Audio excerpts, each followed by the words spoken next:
네, 그럼 세미나 지금 시작하도록 하겠습니다.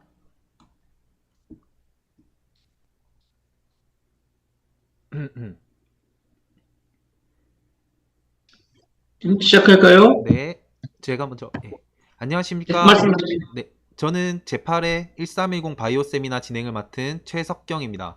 오늘은 싱가포르 시장 진출 및 펀딩 전략을 주제로 원대로 대표님을 모셨습니다.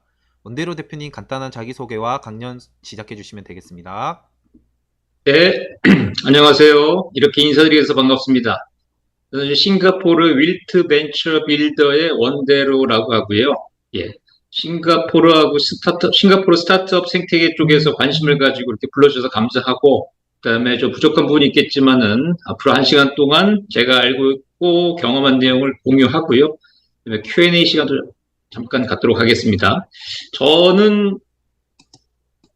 저는 이제 2006년에 싱가포르에 와서 올해로 이제 한 18년 정도 이제 싱가포르에 거주 중에 있고요. 싱가포르 시티즌이고 지금 원래 경력은 제가 한국에서는 지금 삼성물산에서 그 IT 제품 수출 쪽 하다가 2000년서부터 이제 벤처 캐피탈 쪽으로 옮겨서 KTV 네트워크라는 곳에서 근무를 했었고 거기서 이제 한국, 중국, 동남아 쪽 해외 투자 담당하다가 2006년에 여기 싱가포르 주전으로 와서 여기서 이제 법인장도 하면서 10년 넘게 이제 싱가포르 거점으로 동남아 쪽에 벤처 투자, 프라이빗 에쿼티, 헤지 펀드, 투자 금융 쪽을 주로 했었고요.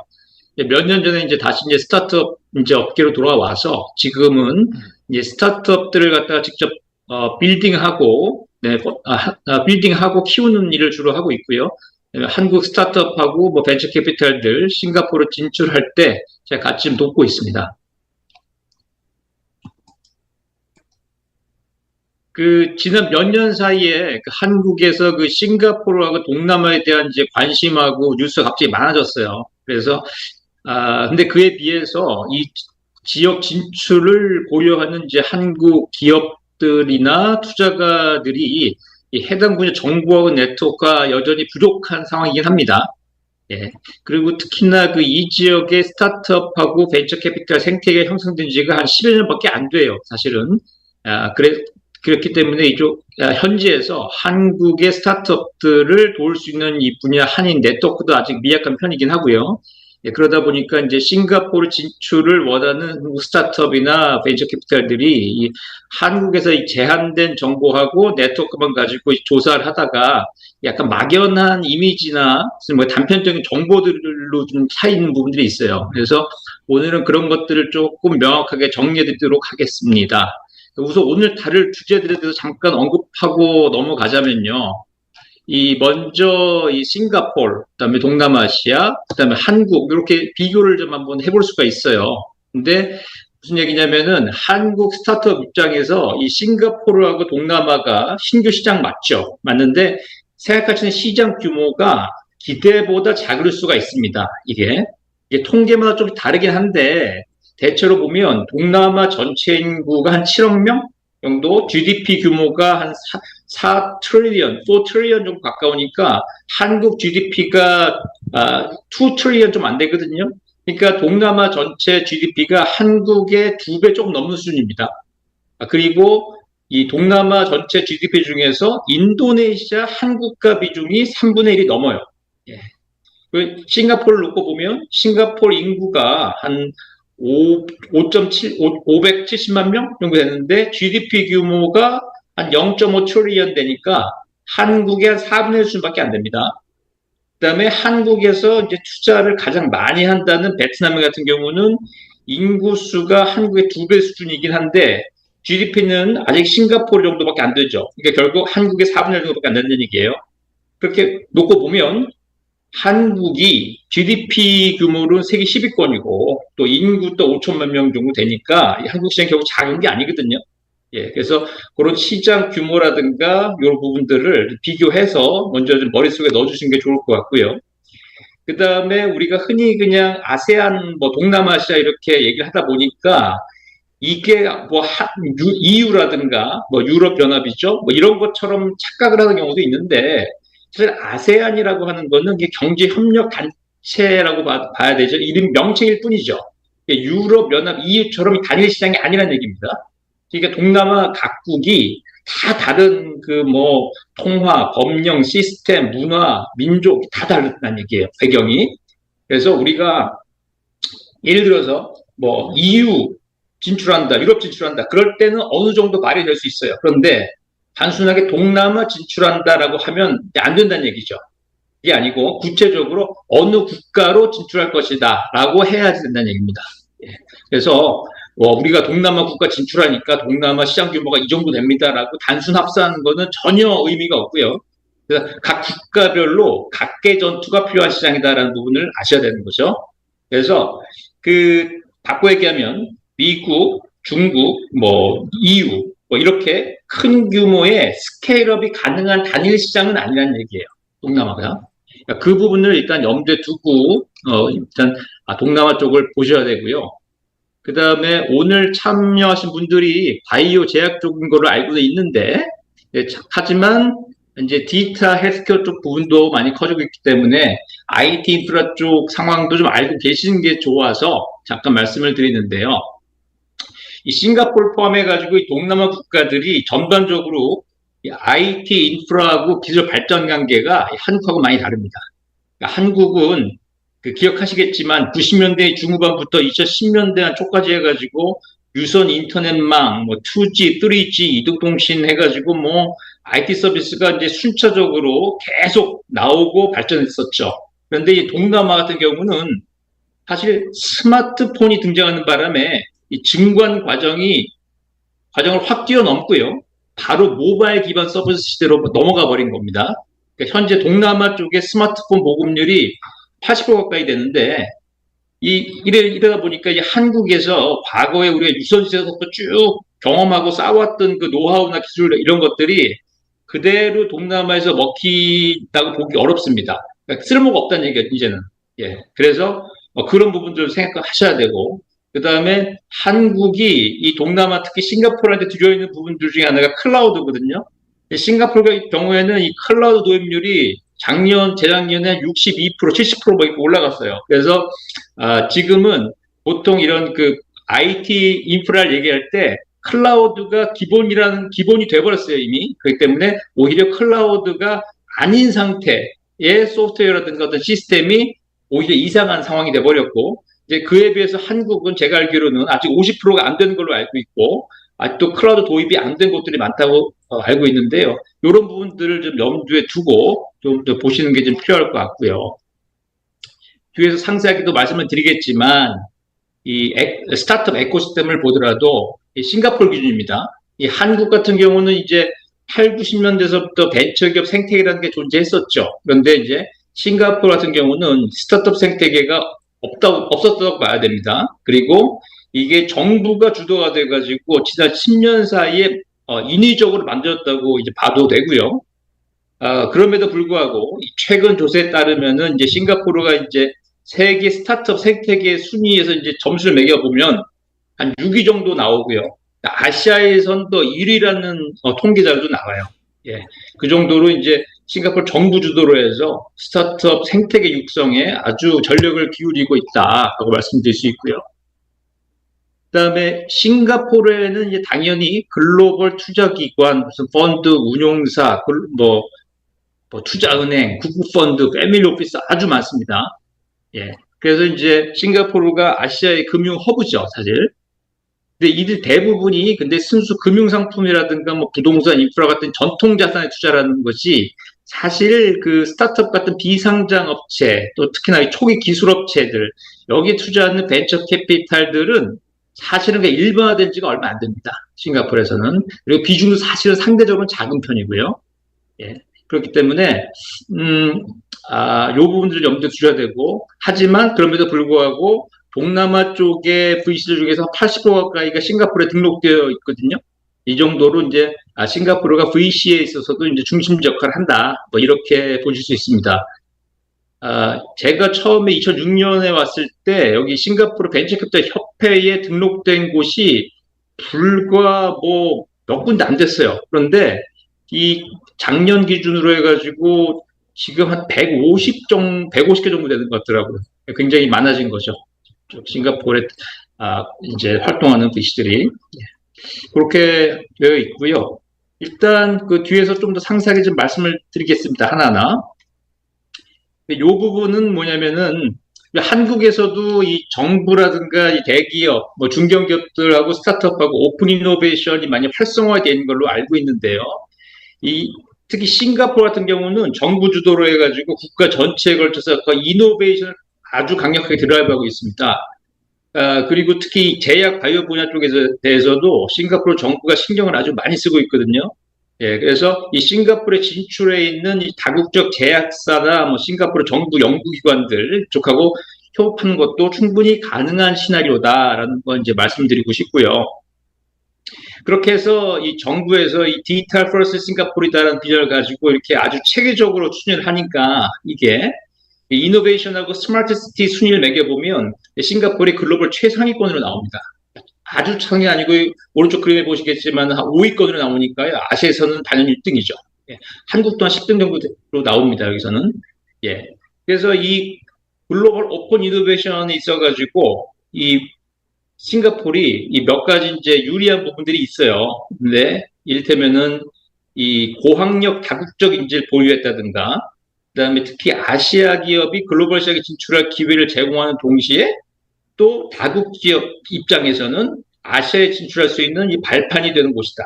이런 부분들. 그다음에 싱가포르 정부가 과감하게 이제 디지털 이니셔티브를 가지고 이제 드라이브를 하니까 이 싱가포르의 나라 전체가 어떻게 보면 이노베이션 테스트베드다. 뭐 이런 얘기도 있습니다. 예, 그 정도로 생각할 수가 있고, 제가 보는 싱가포르는 이노베이션 관점에서 봐서는 아시아의 실리콘밸리 같은 느낌을 좀 줍니다. 이게 무슨 얘기냐면 실리콘밸리가 미국 내에서 어떻게 보면 이노베이션 허브 역할을 했죠. 그러다가 지금은 그게 이제 아예 그냥 글로벌 이노베이션 허브 역할을 하는 셈이 돼버렸는데, 이제 제가 보는 싱가포르는 그렇게 지역적으로 보자면 아시아에서 그렇게 실리콘밸리 같은 역할을 할 수 있는 이노베이션 허브가 될 수 있지 않나, 이제 저는 그런 생각을 좀 하고 있고요. 그렇게 되기 위한 여러 조건들을 좀 아시아에서는 거의 유일하게 갖췄다라고 저는 보고 있습니다. 이를테면은 뭐 이런 그 우수한 탤런트들, 그러니까는 인재들이죠. 그다음에 영어가 공용어로 되어 있다는 분들, 그다음에 글로벌 스탠다드가 통용되는 거의 유일한 국가죠. 도시국가긴 하지만, 그다음에 정부 자체가 아주 그냥 이노베이티브하다. 그런 부분들. 그다음에 여러 가지 다양한 민족과 다양한 인종들이 섞여 있는 그러한 다양성 가진 사회라는 부분들. 그다음에 싱가포르에 많은 자본들이 좀 몰려 있죠. 이런 부분들. 그다음에 전 세계 다국적 기업들이 많이 들어와 있다는 부분들. 이렇게 놓고 보면 아시아에서 이렇게 이노베이션 허브로 쓸만한 나라들은 별로 없어요. 그래서 싱가포르이 거의 유일하다.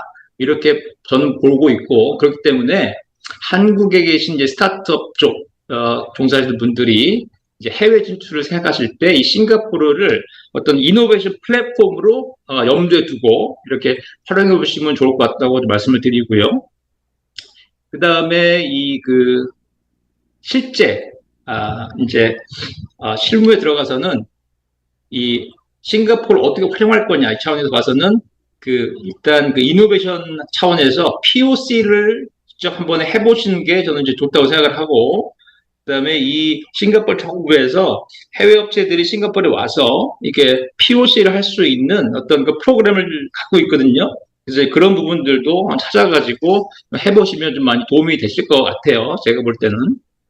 예를 들어서 지금 한국의 그 디캠프라는 곳하고 싱가포르의 IMDA라고 하는 그 IT 정부 기관인데요.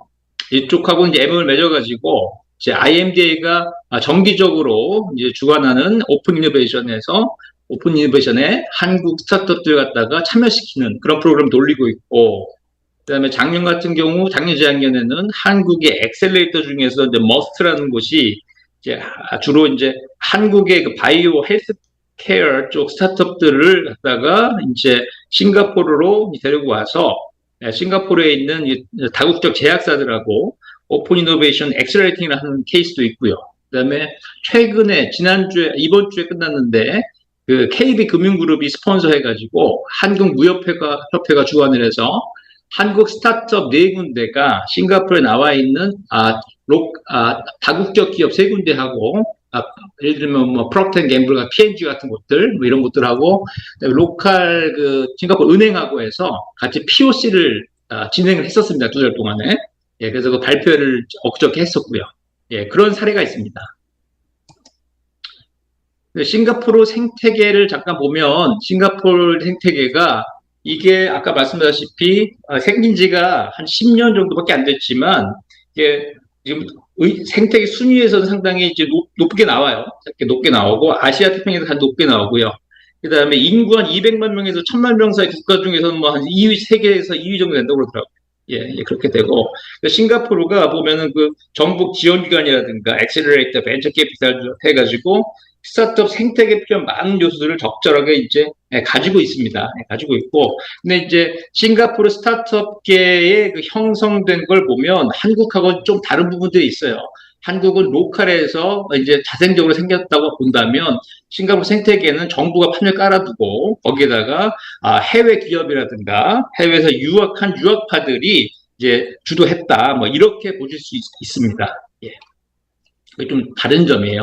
하나 예를 들면 싱가포르에서 이제 동남아에서 가장 큰 이제 이커머스 플랫폼이 쇼피죠. 이 쇼피의 창업자 같은 경우도 원래 중국 사람이죠. 중국 사람인데 미국 스탠포드에서 MBA를 하고 중국에 안 돌아가고 이제 싱가포르에 와서 게임 회사로 시작해서 게임 유통사로 시작을 해서 쇼피 만들고 하면서 이제 아세에 상장까지 한 그런 케이스가 됐죠. 그 사람은 지금 이제 이미 싱가포르 이제 영주권 넘어서 16번까지 됐을 거예요 아마. 뭐 그런 쪽으로 되어 있고요. 그다음에 이 스타트업 생태계, 그러니까 싱가포르 스타트업 생태계의 큰 역할을 한 그 원인 중에 하나가 뭐냐면은 그 빅텍들이에요. 미국의 이제 페이스북, 뭐 지금 메타죠, 구글, 아마존, 마이크로소프트 뭐 이런 데들이 사실 2010년대 들어가면서 중국 진출에 막혔어요.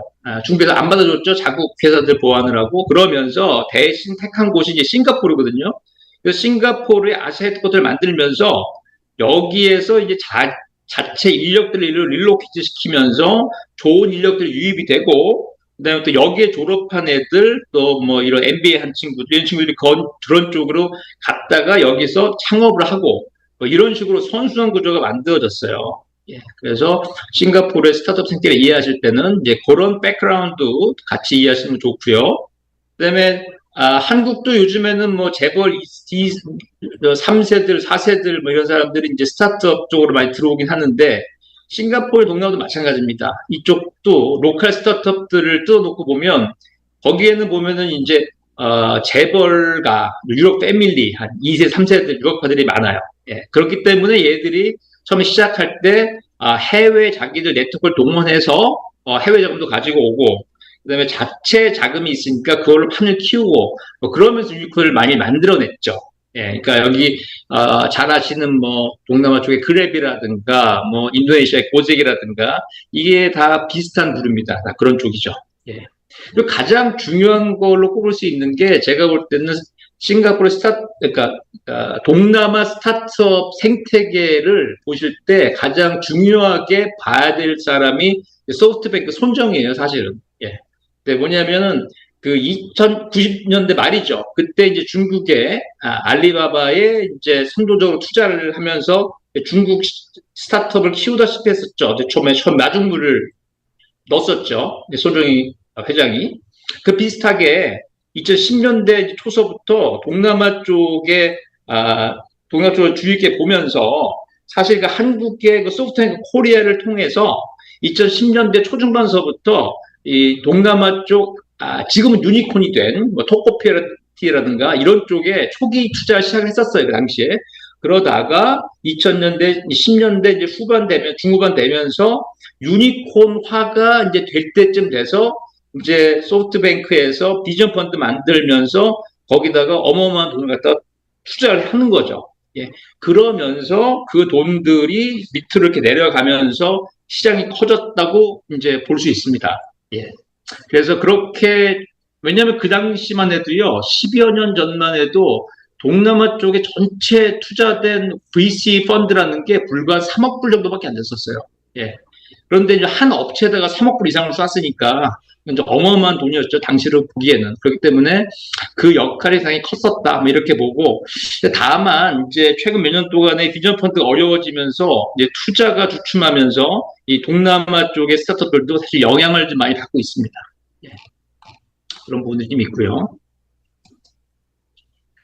싱가포르 이제 투자 시장 쪽에서 여러분들이 이제 뭐 펀딩이라든가 이런 것 때문에 궁금해 하실 텐데, 앞에서 잠깐 말씀드렸다시피 투자 시장이라는 게 여러 가지 종류가 있고, 그 중에서 이 스타트업에 투자할 수 있는 VC라는 것들은, VC라는 그런 업은, 그 펀드들은 굉장히 작은 부분 중에 하나다라고 이제 일단 이해를 하셔야 되고요. 예. 그 다음에 그렇게 정리해보면 싱가포르에서 스타트업에 투자할 수 있는 주체가 누구냐? 당연히 VC죠. 이제 VC 빼놓고 보면 한국처럼 일부 엑셀러레이터가 초기 투자를 좀 하고요. 그 다음에 코퍼레이트 VC라고 하는데, 한국에 CVC라고 하는데, 싱가포르에서는 명시적으로 CVC라고 하는 것들은 많지는 않아요. 않고, 그냥 회사, VC, 그러니까 펀드가 필요 없으니까 VC에서 그냥 직접 아니, VC가 아니고 그 기업에서 자기 자체적인 가지고 직접 하는 경우가 좀 있고요. 그 다음에 국부 펀드, 여러분 아시는 뭐 테마스 같은데, 뭐 이런 데서도 일부 하고요. 그 다음에 지금은 좀 주춤한데, 패밀리 오피스 같은 데서 엔젤 투자자로 이제 투자를 하기도 합니다. 예. 하고, 그 다음에 이제 관심이 있으신 이제 바이오 헬스케어 쪽을 보자면, 사실, 이쪽 동네에서 이 바이오 헬스 분야가 메인 투자 영역이라고 보기 좀 어려워요, 사실은. 이쪽이 아무래도 좀 이렇게 일반적인 B2C 쪽에 뭐 이커머스라든가 뭐 핀테라든가 이런 쪽이 더 크죠, 어떻게 보면은. 예, 크고. 하지만 이제 싱가포르 같은 경우는 정부에서 좀 사실은 전략적으로 좀 밀고 있는 분야긴 합니다. 예, 분야긴 하고. 그 다음에 여기 실제로 이제 투자받는 업체들을 보면 사실 뭐 로컬 싱가포르 업체라기보다는 싱가포르 헤드쿼터를 뒀거나 아니면은 싱가포르 진출을 하기 위해서 들어왔거나 뭐 이런 해외 업체들이 많아요. 그다음에 이쪽 그 바이오 헬스 쪽 케어 쪽에 이제 투자되는 걸 보면 이제 시리즈 관계없이 일단 일정 규모 이상, 1,000만 불 이상짜리 펀딩도 좀 꽤 많고요. 예. 그다음에 여기 쪽에 투자하는 이제 바이오 헬스 쪽에 투자한 투자자 종류를 좀 보면 이제 국부펀드 쪽이 있는데 국부펀드 중에서 이 테마섹 산하에 파벨리온이라고 있어요. 파벨리온이라고 있는데 거기가 한국의 스타트업들한테 꽤 많이 투자를 했죠.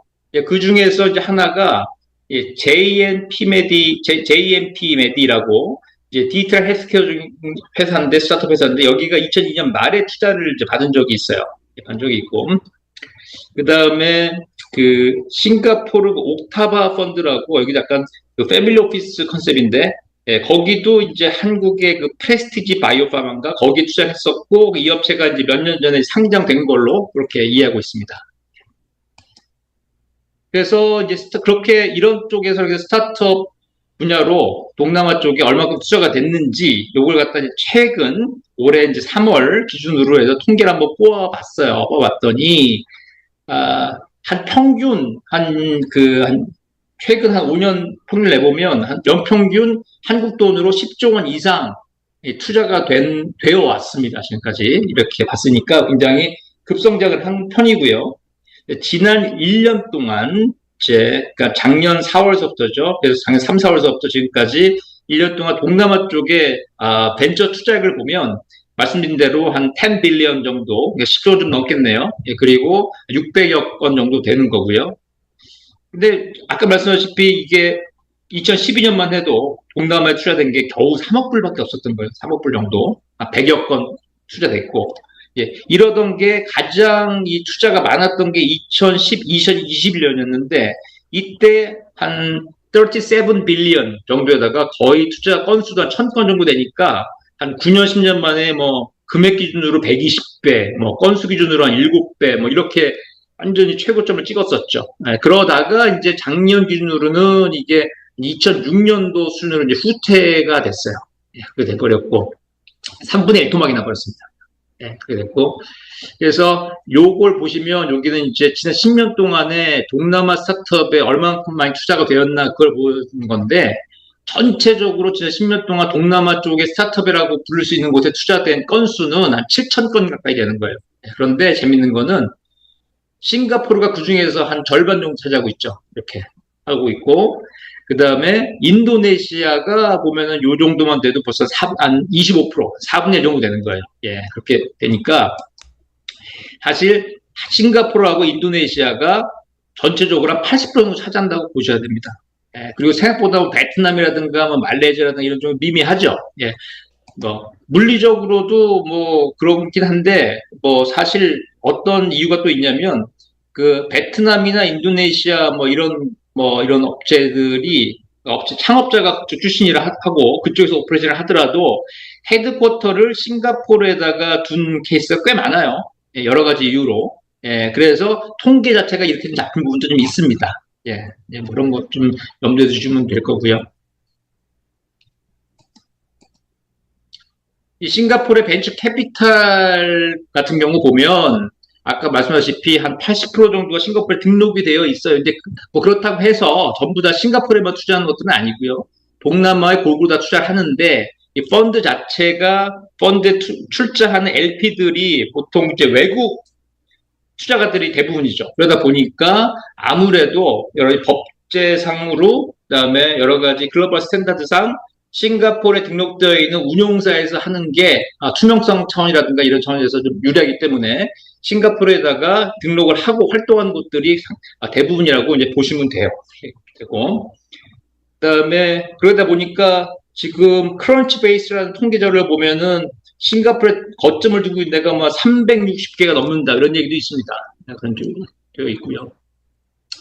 그다음에 여기서 아까 나중에 또 말씀드리겠지만은 여기에서 이제 VC라고 얘기하는 곳들이 좀 많긴 한데, 근데 여러분들이 그런 곳을 만나실 때 조금 조심해서 보셔야 될 부분들은 이제 백그라운드예요. 무슨 얘기냐면은 이 업체들이 자기들이 펀드를 갖고 있긴 한데 그 펀드들이 맨데이트가 동남아 쪽에만 투자하게 되어 있는 케이스가 대부분일 거거든요.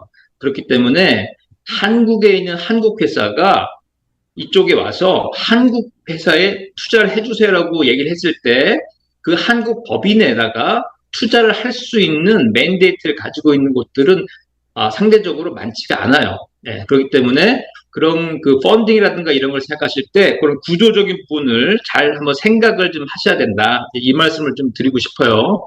싶고 싱가포르 같은 경우도 이게 80년대에 정부 주도로 시작을 했긴 했는데 그러다 미미했어요. 그러다가 이제 2010년대 들어가면서 아시다시피 이제 스마트폰이라든가 이런 모바일 혁명, 이커머스 대중화되고 클라우드 나오고 하면서 이제 스타트업 붐이 불기 시작하면서 싱가포르 정부가 우리 스타트업 생태계 좀 이거 우리가 활성화시켜야겠다 하면서 테마섹 같은 국부펀드를 활용해가지고 이쪽에다 펀드 출자도 하고 직접 투자도 하고 하면서 이제 많이 이제 활성화시키면서 VC가 이제 커지기 시작했고 관련 규정도 완화를 하고 그다음에 또 벤처 캐피털 투자만을 위한 라이센스도 새로 만들었어요. 네, 이렇게 하면서 이제 시장을 만들어 간 거죠. 그래서 이렇게 시장이 많이 커졌었고 그 다음에 당시에 그냥 10년 전이죠. 10년 전? 2014년, 3년, 4년 그죠?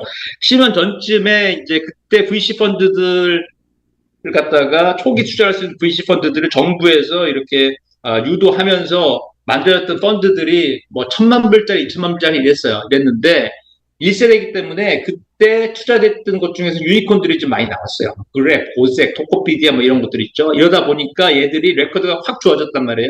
그래가지고 팬데믹 터지기 직전 2019년 20서부터 2020년 21년까지 유동성 좋을 때 얘들이 확 땡겼어요. 많이 땡겨가지고 보통 그래서 펀드들이 최근 한 3년 이내 만드는 걸 보면 1억 불, 2억 불이 아주 그냥 기본이에요, 요즘에는. 예, 뭐 그렇게 해서 펀드 규모도 상당히 커졌다. 그렇기 때문에 얘들이 아주 초기 단계 아니고 시리즈 B 정도, C 정도까지도 투자할 수 있는 여력을 가진 이제 그런 회사들이 펀드들이 나오기 시작했어요. 네, 그래서 그런 부분들도 염두에 좀 주시면 좋을 것 같고요. 근데 바이오 헬스케어 쪽에 투자하는 펀드들이 한국에 꽤 많은데 제가 파악하고 있기로는 싱가포르 쪽에서 바이오하고 헬스케어에만 투자하는 VC 펀드는 제가 못 본 것 같아요. 본 것 같고 다만 대형 사이즈 펀드들 중에서 이 싱가포르이 아니고 글로벌하게 투자하는 펀드들이 좀 있거든요. 예, 그런 펀드들에서는 일부 바이오 투자도 같이 해요. 예, 그래서 예를 들면 비커스 벤처 파트너즈라는 곳이 있는데 여기가 바이오 제약 쪽을 좀 투자를 좀 많이 하는 편이에요. 그다음에 뭐 오픈 스페이스라는 것도 있고 뭐 이런데 그렇게 됐고, 근데 제가 좀 조사를 해보니까 제가 아는 것은 아닌데 뭐 한국 VC들이 뭐 싱가포르 바이오업체 투자하는 케이스도 있더라고요. 네, 뭐 이런 케이스도 나오고 크로스보더 딜도 좀 많이 시작했고 그렇습니다. 요거는 이제 뭐 때문에 했냐면은 이게 이제 여기 보시면 요게 요건데요. 이렇게 이제 VC들이 싱가포르에 많긴 한데 한국에서 나온 VC들도 갑자기 많아졌어요. 한 2년, 3년 동안 팬데믹 전후로 해가지고 이제 많이 들어왔어요.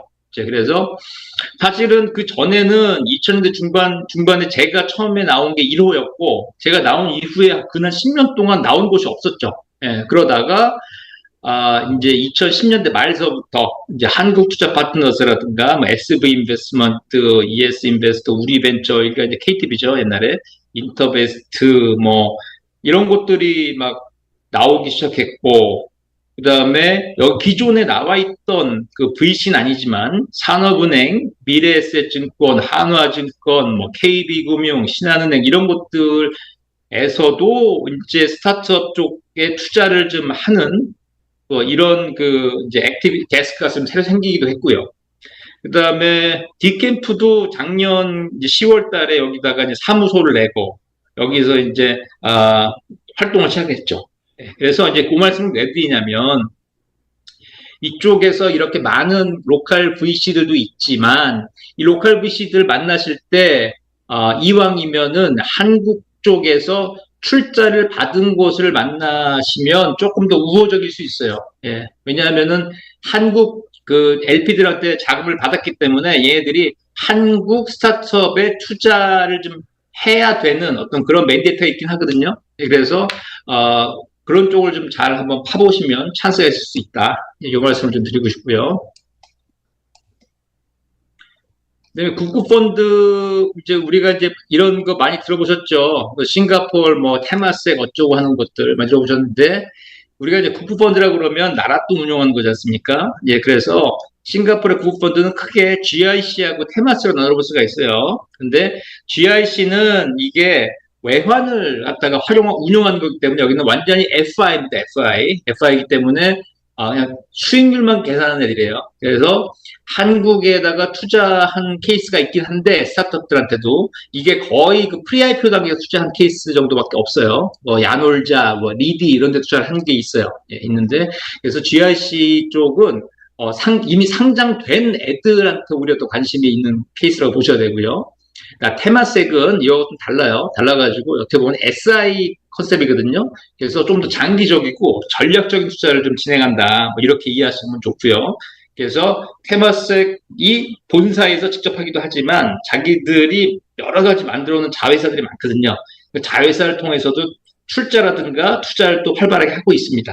이렇게 되고 싱가포르의 EDB라고 있는데 이게 이제 싱가포르 경제청이죠. 경제개발청이죠. 이제 여기 이 안에 EDBI라는 이제 투자 암이 있어요. 이제 이게 뭐냐면은 해외에서 싱가포르로 이제 그 기업들 유치를 하면서 필요하다면 자기들이 뭐 투자도 해주겠다. 뭐 이러면서 이제 만들어진 기관이에요.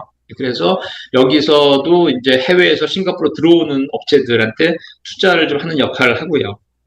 그래서 한국의 특히 바이오 제약 쪽에서 혹시 무슨 뭐 연구소나 어떤 특히나 공장 같은 것들 이런 거 필요해가지고 공장 부지가 필요하다 뭐 이런 거 할 때 EDB 쪽에서 굉장히 환영을 해요. 제가 한 4, 5년 전에 지금 한국의 코스닥 상장돼가지고 굉장히 핫한 종목이던데 지금은 그 당시만 해도 그렇지 않았거든요. 그 업체가 공장 부지 본다고 여기 와서 EDB 만날 때 제가 주선한 기억이 있어요. 예. 그래서 EDB 쪽에서는 그 바이오 팀이 따로 있고요. 제약 바이오 팀이 따로 있고 그쪽에서 굉장히 관심 사항입니다. 예. 근데 그 외에 이제 싱가포르에 보면은 이제 한국처럼 엔터프라이즈 싱가포르라는 데가 있어요. 여기가 이제 한국으로 치면 중소기업 진흥공단인가요? 뭐 그런 비슷한 역할을 하는 그런 것도 있고요. 그다음에 어떤 디텍트를 갖다가 키워주기 위한 그 기관으로 뭐 SG 이노베이트라는 이런 기관도 있고, 앞서 말씀드린 IMDA라고 하는 곳에서 그런 그 오픈 이노베이션 프로그램을 진행하기도 하고요. 그런 케이스들이 좀 있고요. 이제 본격적으로 그러면은 싱가포르 진출 전략에 대해서 좀 말씀을 드릴 텐데, 뭐 보시면 이게 요 부분은 제가 한국 신문에서 따온 부분인데요.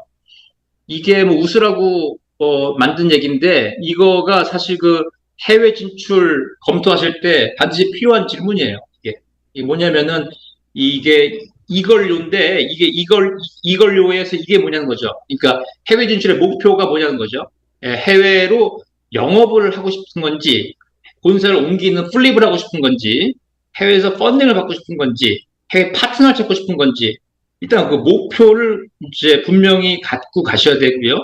다음 질문이 그 제가요인데요. 제가 누구냐는 거죠. 그래서 해외 진출의 담당자가 누구냐. 이걸 책임지고 리드하는 사람이 확실히 정해져야 된다는 얘기입니다. 일반 대기업도 가기 그렇긴 한데, 대기업도 오너의 의지가 중요하죠. 해외 사업에 있어서는. 특히 스타트업 같은 경우는 대표이사가 리드를 안 하면 아무것도 안 돼요. 예. 그 얘기는 뭐냐면, 대표이사가 그만큼 신경을 쓰고 시간을 써야 되는데, 그게 다 기회비용이라는 얘기거든요. 예. 그래서 그게 크기 때문에, 그래서 이제 그걸 좀 중요하게 생각하셔야 되고, 마지막 질문이 왜죠, 왜? 예. 왜 하는데? 뭐 이거죠, 결국은. 예. 여기 보시면은 요게 이제 골든 서클이라고 꽤 유명한 어떤 그런 프레임인데, 결국 Y거든요. Y가 제일 중요하다는 거예요. 그래서 해외 진출 왜 하는데, 이거죠. 그다음에 그중 더 놓고 보면, 그 중에서도 메인 시장이 미국인데, 사실은 글로벌 게임을 하려고 그러면, 미국이 아니고 근데 왜 싱가포르인데? 라고 Y에 대한 먼저 답을 찾자야, 그 다음에 그 골을 달성하기 위해서 이 방법적으로 how를 찾는다든가, 그 다음에 액션 플랜인 what을 찾는다든가, 이게 가능하다는 얘기죠, 사실은. 네. 그리고 이제 저는 개인적으로는 좀 어떤 편이냐면은, 한국 스타트업이 굳이 이제 해외로 꼭 진출해야 되나? 라고 생각하지는 않습니다. 예.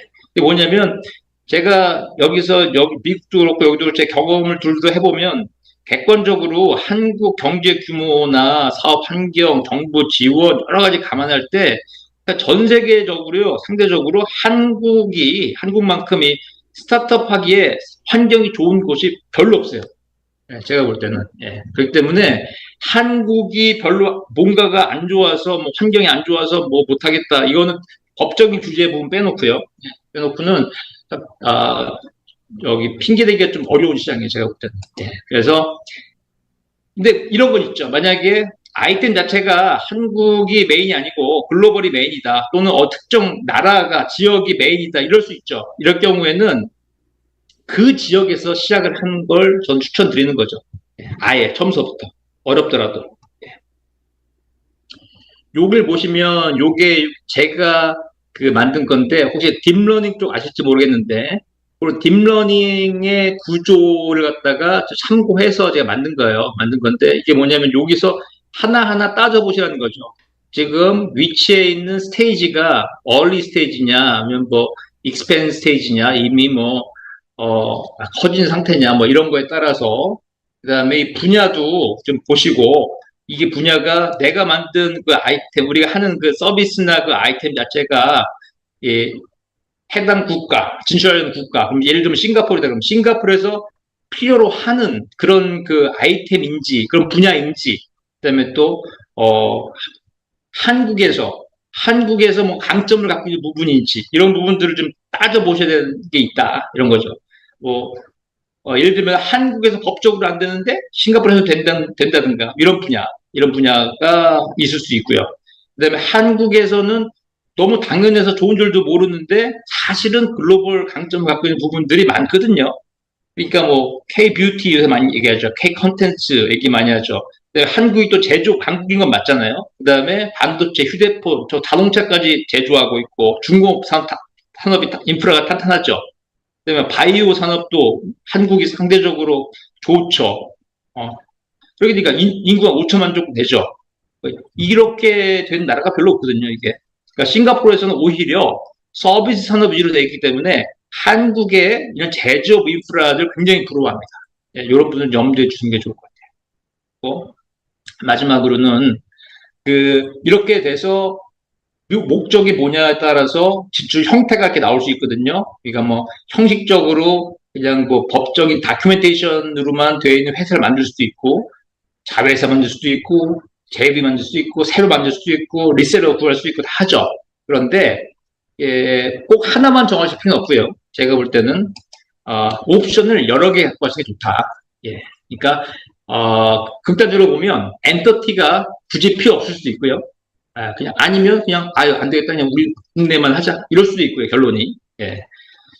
그다음에 그런 부분이 있습니다. 그래서 싱가포르가 어떤 글로벌 스탠다드 플레이그라운드는 확실히 제공을 해주기 때문에 그렇기 때문에 이 한국 스타트업들이 이 아이디어가 많잖아요. 이 아이디어를 가지고 빨리빨리 테스트 해볼 수 있는 어떤 글로벌 진출을 위해서 테스트 해볼 수 있는 그런 플랫폼으로 쓰시기에는 좀 이상적이다. 이제 그렇게 말씀드릴 수 있겠습니다.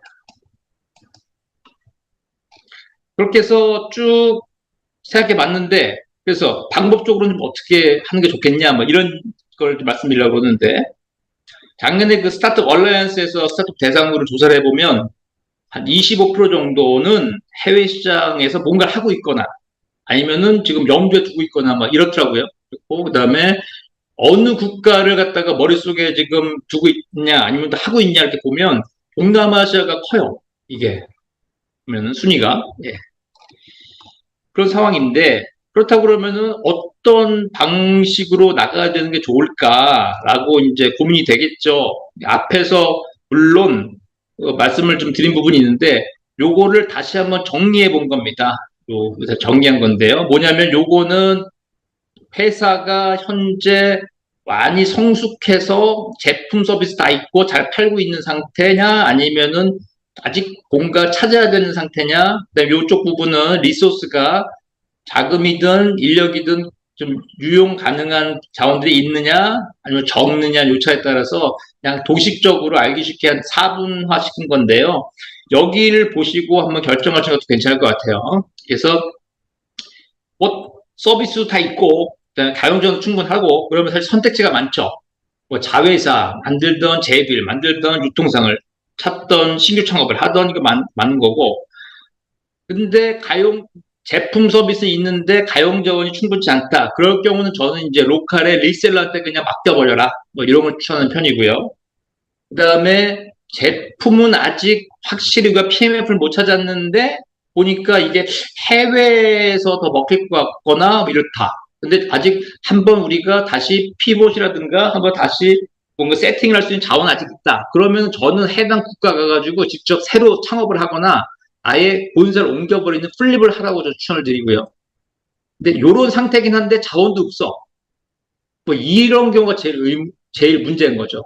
요게 제 퀘스천 마크인데 재밌는 거는 여기 계신 분들이 제일 많이 오세요. 네.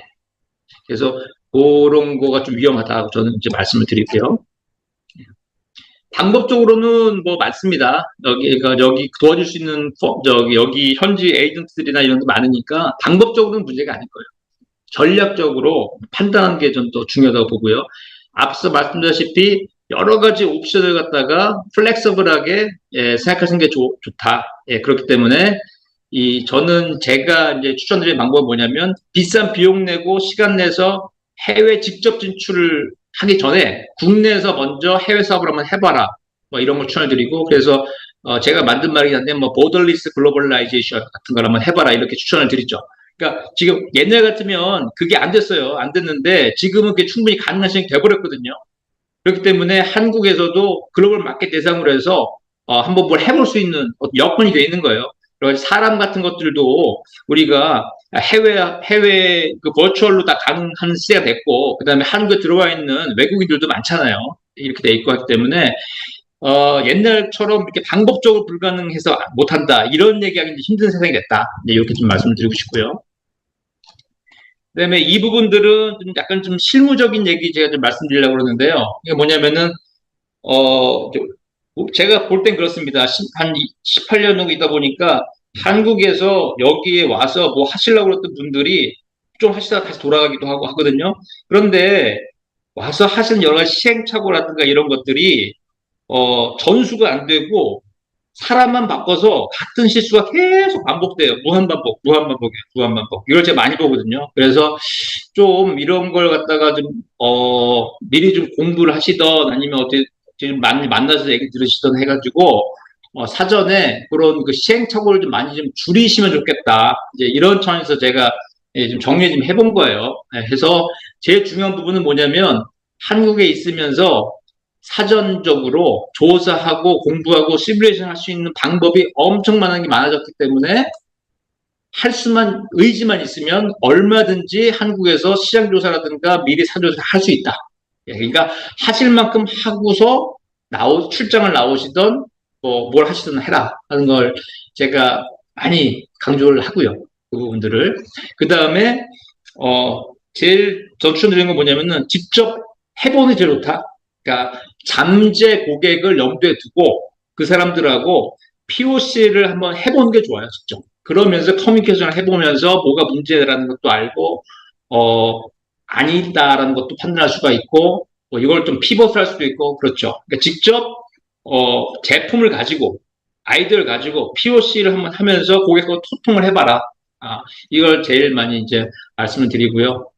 다른 부분들은 사실 문화적인 부분들인데요. 이 부분들은 제가 나중에 따로 사이트를 알려드릴 테니까 거기 가서 보시면 좀 나올 겁니다. 예를 들면은 뭐 링크드인 활용을 좀 하시면 좋겠다라든가 카톡 말고 왓츠앱을 여기서 사용하셔야다든가 뭐 이런 부분들. 그 다음에 문화적으로 보면 한국처럼 구두 계약보다는 다 문서화 시켜가지고 도장 찍고 사인하고 하는 어떤 그런 계약서 문화가 기본이다. 그 다음에 중간에서 이렇게 엮어주는 에이전트라든가 브로커 문화다. 무슨 얘기냐면 그 사람들 껴서 같이 일을 해야 일이 이루어지고, 근데 그 사람들한테 적절한 비용을 또 지불하는 게 여기에는 기본적인 룰이다라는 부분들 좀 말씀을 드리고 싶고, 그 다음에 마지막으로는 요즘 같은 경우는 점점점 그 한 외국인이 싱가포르에 와서 외국인 주재원으로서 생활하기가 점점 어려워진다. 비용 차원에서요. 비용 차원에서 높아지고 기준이 높아지기 때문에 그래서 다른 쪽의 방법을 한번 다양하게 생각을 해보셔야 된다. 이런 말씀 드리고 싶어요. 그러니까 현지인을 단기 계약이라든가 버추얼로 이렇게 원격으로 뭐 고용한다든가 리셀러한테 뭐 일 준다든가 이런 식으로 해가지고 현실적으로 좀 상황에 맞게 플렉서블하게 좀 하시는 게 좋을 것 같다. 이렇게 좀 말씀을 드리고 싶고요. 펀딩 전략인데 이 부분 앞에서 쭉 말씀을 해드린 거하고 일맥상통해요.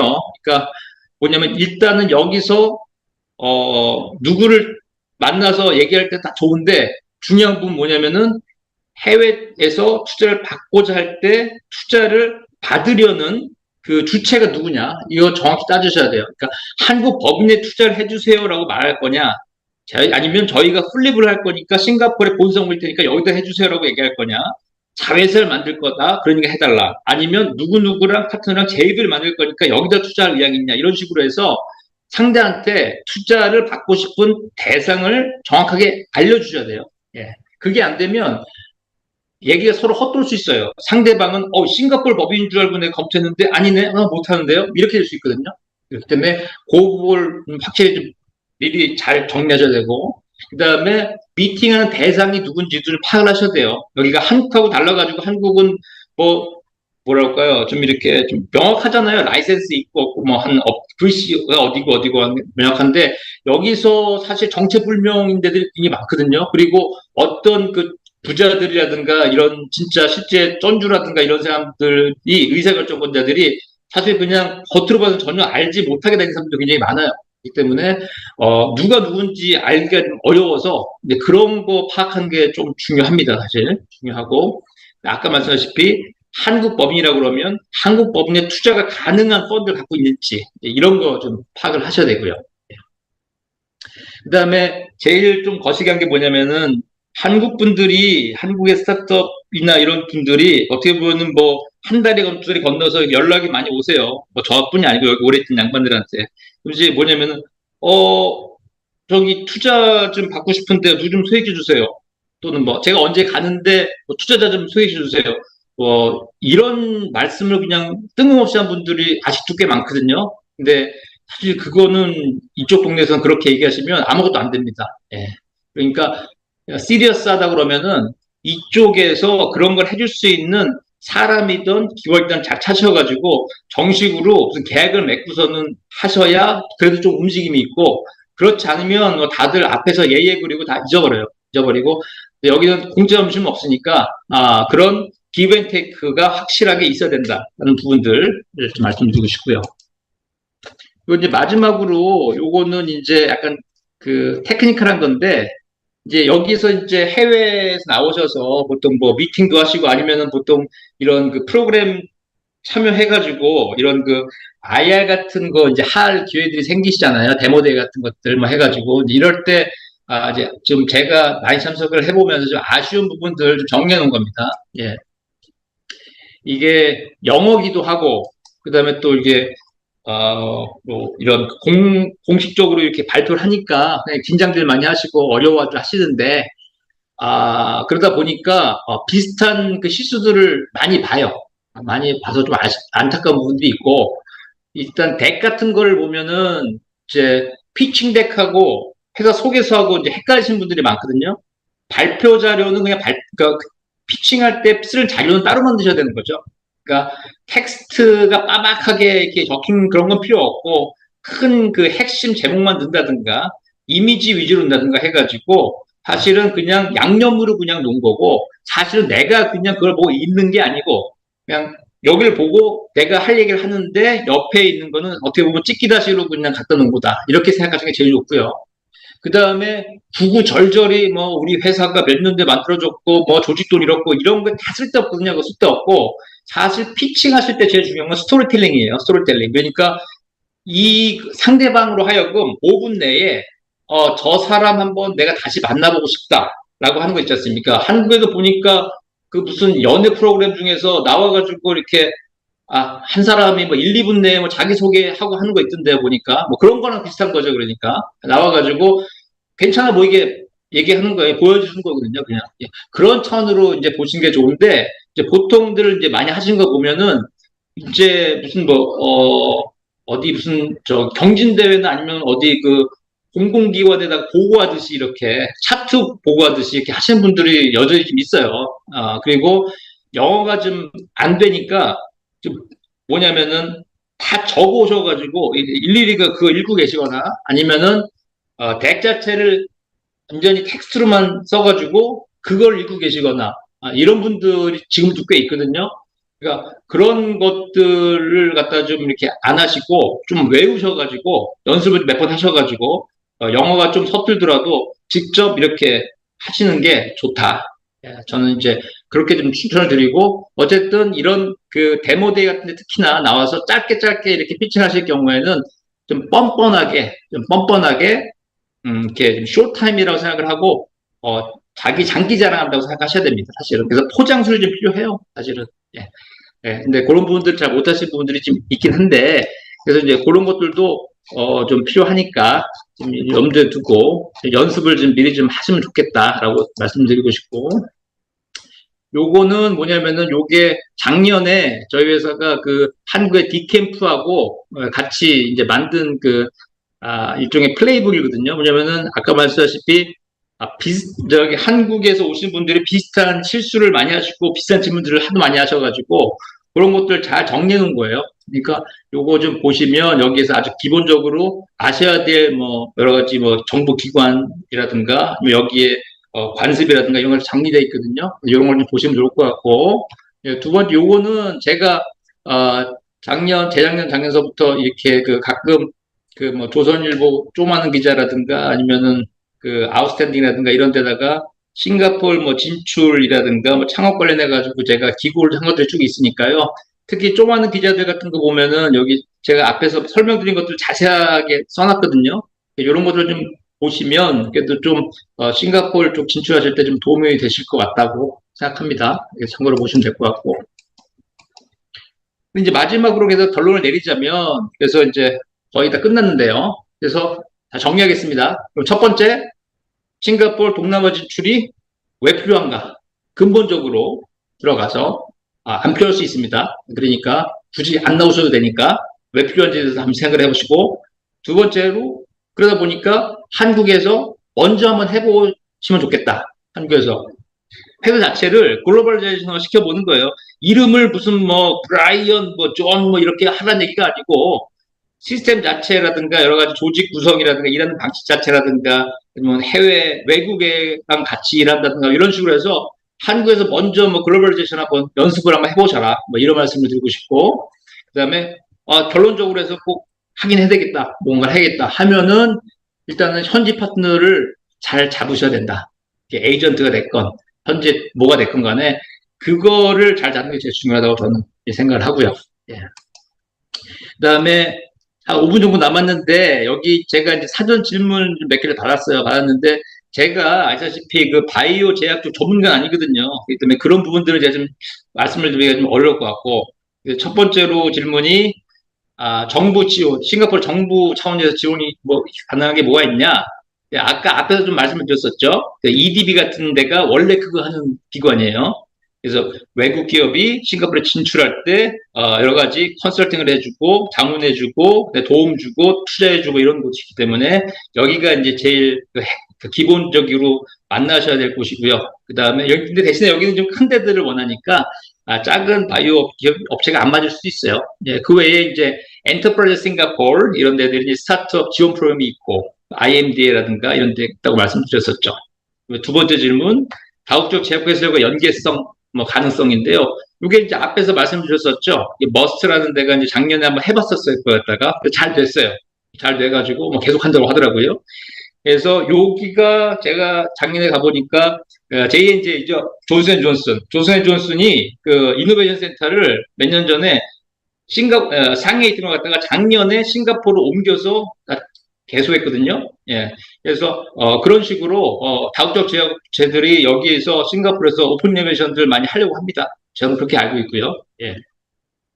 싱가포르에서 그 가끔 가는 분야냐 뭐 이런 것들인데 아마 바이오 제약 쪽 말씀하신 것 같은데 그쪽은 제가 모르겠어요. 모르겠고 그 외의 부분을 보자면 싱가포르 쪽에서 조금 그래도 경쟁력이 있는 부분이다 보면은 푸드테크라든가 핀테크, 이커머스, 에듀테크 쪽이 좀 강한 편이고 싱가포르 정부 차원에서 미는 부분은 AI 쪽, 로봇, 그다음에 바이오 제약도 그중에 하나입니다.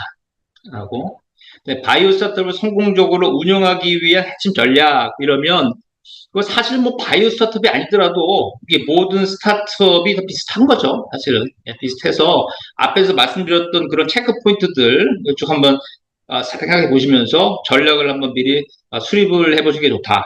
이렇게 지금 말씀을 드리고 싶고 아까 말씀드렸던 그 사이트 보시면 싱가포르에 이미 진출한 한국 스타트업들 창업자들하고 인터뷰한 것도 좀 있거든요. 예, 그런 것들을 보면 거기에 노하우나 시행착오들이 좀 있으니까요. 예, 그런 것들 좀 참고로 보시면 될 것 같고.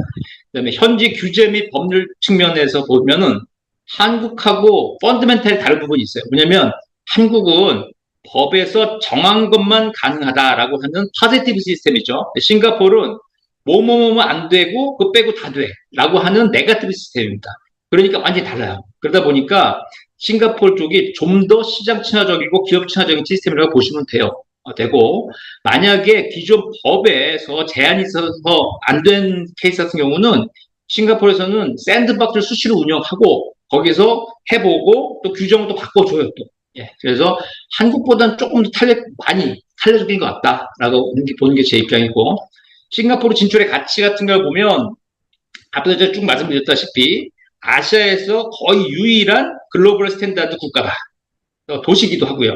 예, 그래서 여기에서 만약에 글로벌 시장 나갈 생각이라 그러면 여기에서 전준련을 충분히 하고 그 다음에 이제 축구 본선 나간다. 월드컵 본선 나간다. 미국 나가는 거죠. 이런 식으로 활용하시는 게 도움이 될 것 같다라는 게 이제 결론이 되겠습니다. 예. 예, 오늘 이상으로 저는 마치겠습니다. 뭐 추가로 뭐 질문 사항 있으신가요?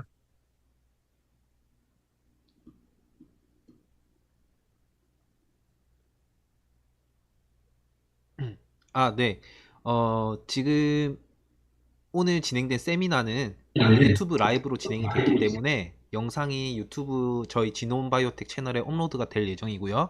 혹시 궁금한 점이 있으신 거나 질문이 있으신 분들은 유튜브 댓글을 통해 남겨주시면 답변 드릴 수 있도록 하겠습니다. 그리고 지금 화면에 나오고 있는 원대로 대표님 관련 전화번호나 이메일을 통해서 문의를 주시면은 원대로 대표님께서 답변을 주실 수 있으실 것 같고요. 싱가포르 진출을 앞두신 분들에게 아주 유용한 정보들을 바탕으로 약 1시간가량 강연을 진행해 주신 원대로 대표님께 감사하다는 말씀을 드리고요. 오늘 세미나에 참가해 주신 많은 분들에게 또 감사하다는 말씀을 드립니다. 지논바이오텍 채널 구독하시면은 매월 진행되는 세미나 소식을 빠르게 받아보실 수 있습니다. 그럼 오늘 진행된 제8회 1310 바이오 세미나를 마치도록 하겠습니다. 감사합니다.